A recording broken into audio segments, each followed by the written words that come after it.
हाँ, फिर आगे कह रहे हैं हमें,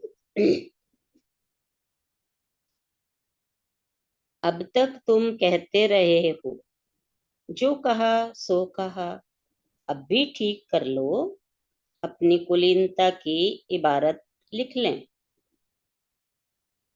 आखिर खुद को ठीक कब करोगे? कोई मुहूर्त निकला कर ठीक करेंगे, या जागे तभी सवेरा? जागे तभी सवेरा। 3 दिन थोड़ी असुविधा होगी पत्नी के सामने आप कहते हुए, क्योंकि बरसों पुरानी आदत है तू कहने की। सो 3 दिन थोड़ा सा अजीब तो लगेगा, लेकिन अगर हम यही संकोच करते रहे तो हम जिंदगी भर अपनी पत्नी को आप कहने का सम्मान नहीं दे पाएंगे। हर पति अपनी पत्नी को आप कहे, ये रेस्पेक्ट है।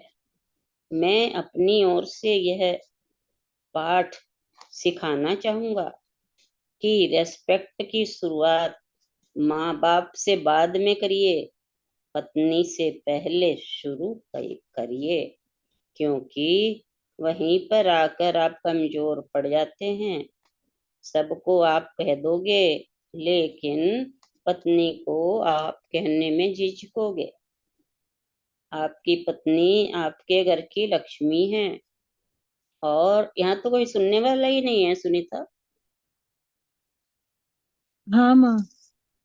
चलो अपन सुन लेते हैं। माँ नहीं, मैं हम लोग सुन सुन रही रहे हूँ हैं। माँ, मैं हम सुन लोग रही सुन रहे हूँ। हैं हरी ओम माँ। माँ। जेंट्स की बात कर रहे हैं। नहीं, जेंट्स का सब लेडीज बता देंगी आज की, आज ये लेसन में आया था। हाँ हाँ हाँ, ये बता देंगे। हाँ हाँ। चलो, फिर क्या आगे चलें। घर की लक्ष्मी को तुम कहकर अपमान न करें।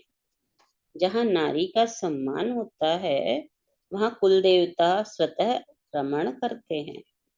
हो सकता है वो आपकी पत्नी हो, पर आपके घर की गृह लक्ष्मी भी है, और गृह लक्ष्मी को हमेशा सम्मान देना चाहिए।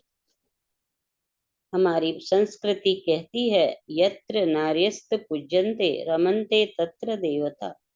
जहाँ पर नारी की पूजा होती है, वहाँ देवता भी रमण करते हैं।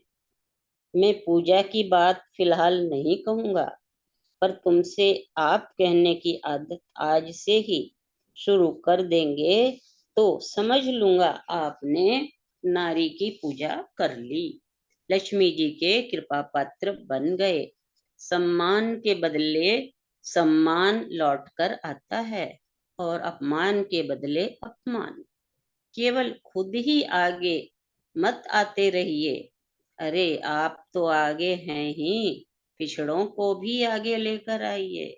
इसी में ही आपके बड़े होने का महत्व छिपा हुआ है। अगर घर में दादाजी कोई भी चीज लेकर आए हैं, तो पहले खुद मत खाओ। आप केला लेकर आए हैं, खुद ही खा खाना शुरू कर दोगे? पोता पास में खड़ा है, पहले आधा केला उसकी तरफ बढ़ा दो, फिर खाओ। खुद खाया सुबह गोबर हो जाता है, औरों को खिलाकर खाया हुआ प्रसाद बन जाता है। औरों को खिलाने की आदत होनी चाहिए, अदब बोलने में भी और व्यवहार में भी। सद्व्यवहार के नाते भी दूसरों को खिलाइए। अगर 2 रोटी है, सामने 4 जने हैं, तब भी हम यही कहेंगे, मिल बांट कर खाओ, हिल मिलकर खाओ। रोटी 2 है तो क्या हुआ, खाने वाले 4 हैं तो क्या, आधी आधी ही सही, लेकिन सब मिल बांट कर खाएं। अपनी चीजें मात्र अपनी चीजें नहीं हैं, सभी भूमि गोपाल की। सब में बांटो, बांटकर खाना सीखो। इतना ही ले लेते हैं। अच्छा चल रहा है वाणी पर। बताएं।